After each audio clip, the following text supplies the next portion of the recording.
The amazing disappearing American attention span. The amazing disappearing American attention span. Remember way back when, in the 2020s, when the whole world shut down because of a booger man? Remember that? You know, I grew up, reading a bunch of the survival literature and books, and they would say that this job is recession proof or depression proof, and bars came up a lot as one of those. How'd that work out in recent history? Do you know anyone who's owned bars? You see, we think the scenario is gonna be this or that in the fantasy, instead of actually looking at even the last event. People talk about, they're big groups and they do some prepper flexes and all that. But if, a global pandemic, which is one of a multitude of ways that would trigger action to gather together, if no one did, facts not feelings. Do you think you're gonna see it coming? Do you think the newscasters are gonna give you enough time, early warning, before the earthquake? Maybe the tornado, but not always. About ICBMs. Come on now.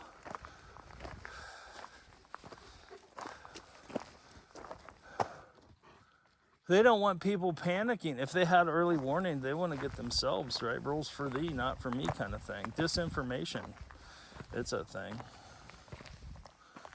It's a thing. So we can't base our tactics, our strategy, our future off of broken models. What do I mean by broken models? I'll give you an example. In the survival realm, the universal edibility test is touted in the survival books. If you actually know how to do research and you go back to building one and trace the lineage of this ideology, this methodology of testing, it is scientifically retarded. What? Half the size of a pea of hemlock ingested will kill an adult. There's many plants are that way. And guess what? That particular plant is in the carrot family. Do you think carrots are astringent? Do you think they cause itchiness or burning? I'm not a scientist. I don't know how to research flavonoids and all that, but I can tell you, based off of my research, that there's a lot of stuff that is bad for you on multiple levels that is sweet to the taste. Over time, white refined sugar. There's one example. The slow death, right? I mean, think about that. That's a metabolic disease, right? Comes from the wrong type of consumption. In nature, seasonally you see sugars. You don't see sugars all the time. But that idea of the universal edibility test being this hard, fast rule is just so commanders can keep control of their units. Hey, Joe Snuffy Private, go taste test that for us to see if it's okay. Oh, see? He went through the procedure so they can maintain control. There's a lot of rules, dogmas of men, myopic paradigms that are in place just so people can remain in control of other groups. Don't you see that in governments around the world? Isn't that the purpose of them? Pay no attention to the man behind the curtain, the all-powerful Oz, right? It's subterfuge. Trying to, lift up the mystique. Didn't put enough dirt down, saw it right off. So these strategies that people come up with that are touted in books sometimes are very inaccurate because they couldn't see far enough to the modern context. I can tell you this, I didn't see the C-19 coming. I didn't see that coming. Not the way it came, because it was so outlandish, right? And smarter people than me are probably thinking up the next thing that would trigger you to bug out or do whatever, and you probably won't see it coming either. That's kind of the idea of a sucker punch, man. That's the tactic. That's the tactic. So if you reduce your dependency on those systems, doesn't matter. You're dependent on the news for your dopamine hit. When was the last time you listened to any news by any person and it caused positive change in your life? Really? Or you were able to utilize that news to save your life? Maybe a tornado warning? Maybe? But what's the percentages? The peaks and valleys of the fear mongering, the advertising, the ups and downs that get you to emote. It bypasses critical thinking. It bypasses actual math. How well did bars do during the last shit hit the fan? Oh, he said that word. Come on, piety police. Think about it for a moment. What was still working? Who made a lot of money during that? Who made a lot of money during the Great Depression? Was it farmers using non-sustainable agricultural practices? What happens when the tractor supply in North 40s and all your sweet feed goes away? Animals fenced in without really looking at sustain, with taking the shepherd out of the field, isn't much different than food in buckets, except for it can regenerate itself. But guess what? So can food in buckets. Seeds can be planted. It's just the same. It's just the same. Where's the big hay barns and feed stores that the deer, the elk, the buffalo, the sheep that live up in big sky country, where's their hay at? Oh. What keeps the herd strong? Predatory pressure, the environment. What keeps the flocks and herds overseas mobbed up, mowing and moving? It's the shepherd. See, we've tried to artificially raise animals with profit in mind over quality. Have you ever been to a chicken house when they throw the dead ones out in the morning? Animals in feedlots that wallow in their own feces that have to be inoculated with an enormous amount of man-made chemicals to keep them from getting sick. What happens to the sick and slow ones in Africa when they cross a river? The crocodiles take care of it.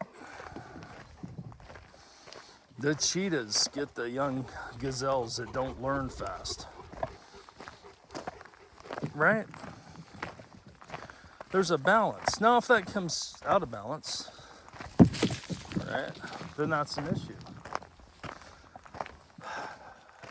But remember, where you are is part of the survival acronym.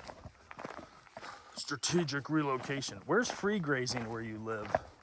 Know it all? Where is it? Oh, there isn't?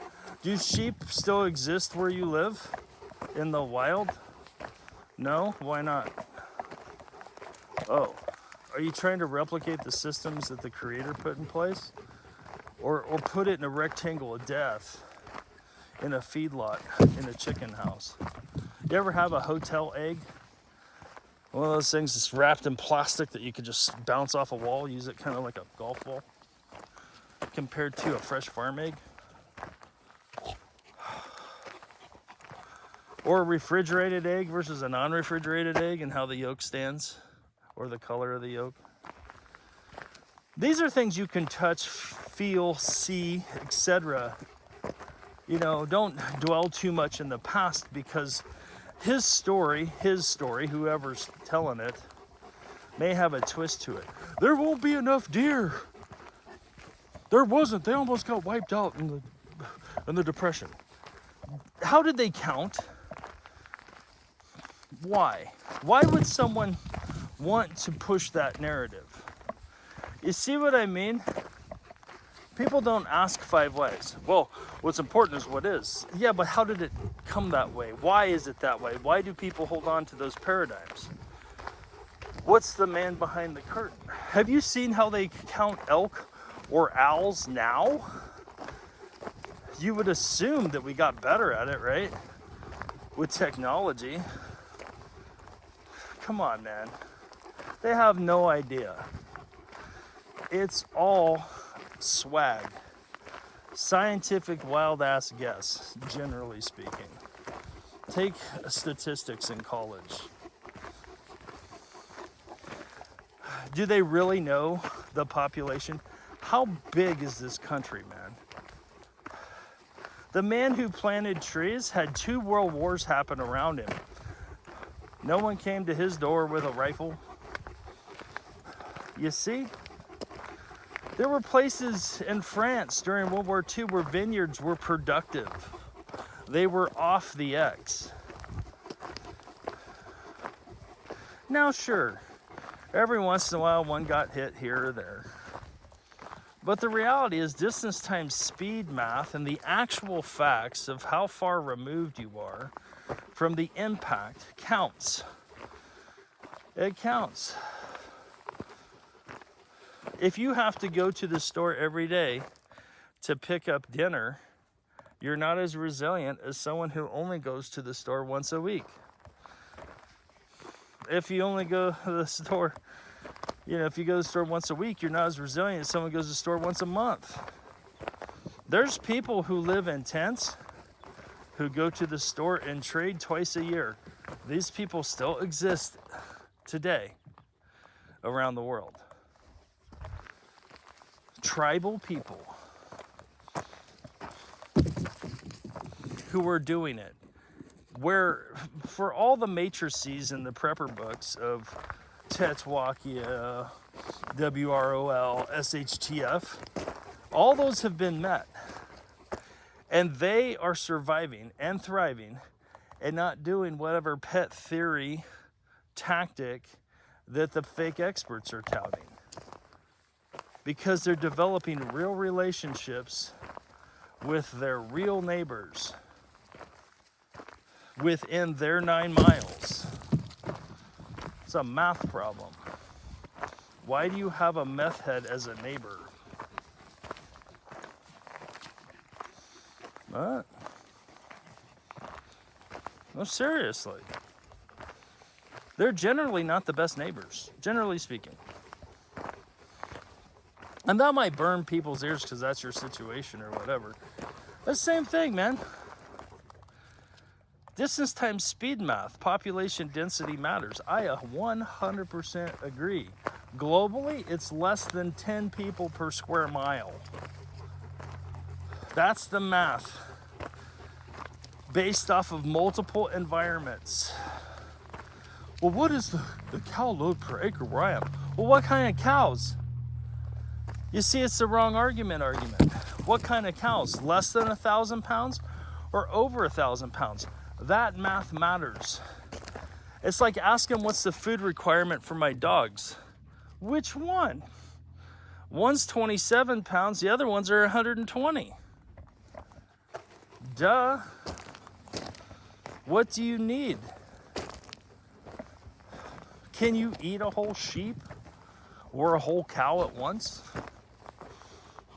All right. Well, maybe if you're Nephilim. But come on now. Well, let's think about this. Let's do some real math. Because math is a blade that cuts through the BS. The myopic paradigms that things will always be this way, always have been this way, right? It doesn't account for catastrophic events like a global flood.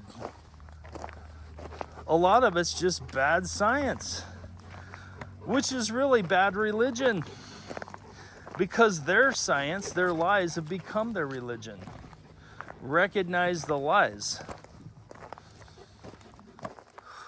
Follow the money.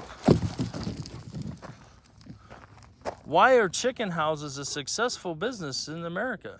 Because the standards are lower. It's all about quantity and not about quality. That's a truth a lot of people don't like. I would rather, me personally, I would rather live out THWSF, world without law, shit hit the fan, with one trusted person than 50 non-trusted people. Why? Ask me how I know. Have you had bad guys on your own guard force? I have to sleep sometime, at least with another trusted person. We can do 50%, which is non-sustainable, by the way. But this idea that you're going to be in fire-base Gloria waiting for Victor Charles to attack when shit hit the fan, whatever, is fantasy. It's fantasy. Look at real insurgencies that have happened globally. The scenarioisms I keep hearing from all these fake experts have never happened. They've never happened. And some of it's just fairy tales. Bad advice. Dangerous advice.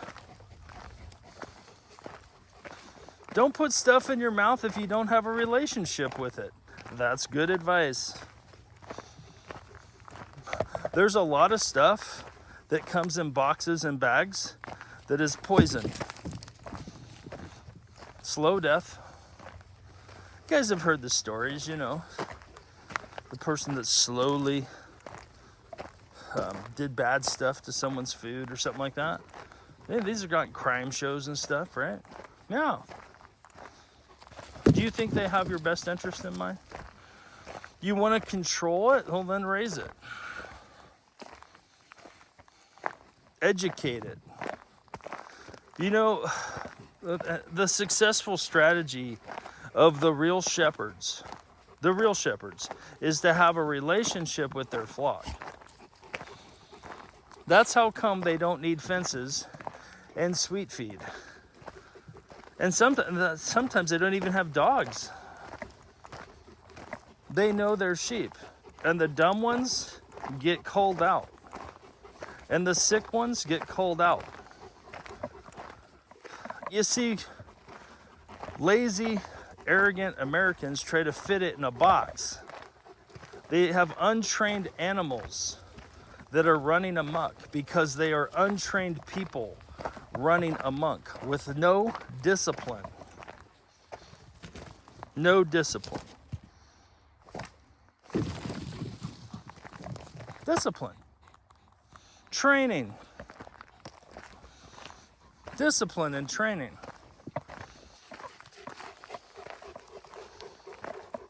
You see, it's the shortcut. I developed my flock of sheep for over a decade. I took the advice of elders. Hey, the ones that escape, get rid of them. Put them in the cans and jars. The ones that don't make the cut them up into pieces and put them into jars. Yeah. And you end up with a stronger, vibrant herd with not just one ram, because one is none and two is one, and you end up with line breeding, but multiple. Because the pressure and accountability of those rams keeps the herd safe because they have horns. What? Horns. That's the way Dad designed it. without horns, where's the defense mechanism for sheep? Terrain and horns. Partisan permaculture. Those are simple concepts, but people neglect the facts. They don't, because the facts doesn't fit their paradigm. That's the problem. It's facts, not feelings. Globally, do you see sweet feed and electric fences? People are herding sheep, goats, cattle. This pretty much the same way they've been doing it for thousands of years. The only difference is sometimes they have a Nokia cell phone or a karaoke machine or a couple rockets and some belt fits. That's the difference. But the actual methodologies of herding is the same. They're still using slings and stones to shepherd their sheep's movement with predatory pressure of noise. I've seen it. If you've ever herded sheep with an airsoft rifle, you may understand that on a smaller scale. Capitalizing on the startle reflex to keep them mobbed up. It's in their nature. It's when you fight it that you end up with sickness. Try to replicate Dad's design. It's not my design. I didn't come up with it. I'm just trying to recognize what he intended and replicate it. That's the whole thing with the Back to Eden method of gardening. Go listen to I think it's on Vimeo, the guy's testimony about how he came up with that in Sequim, Washington. Yeah. Well, I tried it, didn't work. Well, did you actually learn? Did you go to Sequim and ask him how it works? No? So how much of the story do you have? Got it, check. Throw stuff on top of stuff, check. Okay. It takes dwell time to have trained, obedient animals. It takes time and investment to develop good, healthy orchards, good, healthy ecosystems. Look at the man who planted trees. It's a case study for success in resiliency, distance times speed math in multiple world wars. You can learn from history. If you just open your eyes to see the solidified, established experience of those that came before us and that were successful. And guess what? Where was all the other people? He didn't need them. Now, I would say that he was incomplete in many ways because life's more abundant and fuller with people you care about, people you invest in. I invest in my students. He who does more is worth more, to quote, the saying on John Mosby's book. Yeah. Brothers operate in excellence in relationship. That system, I have an acronym to it, but it's pulled straight from the Blue Book. Love your neighbor as yourself. Carry rucksacks, not feelings bags. Maybe I'll see you soon. Shalom.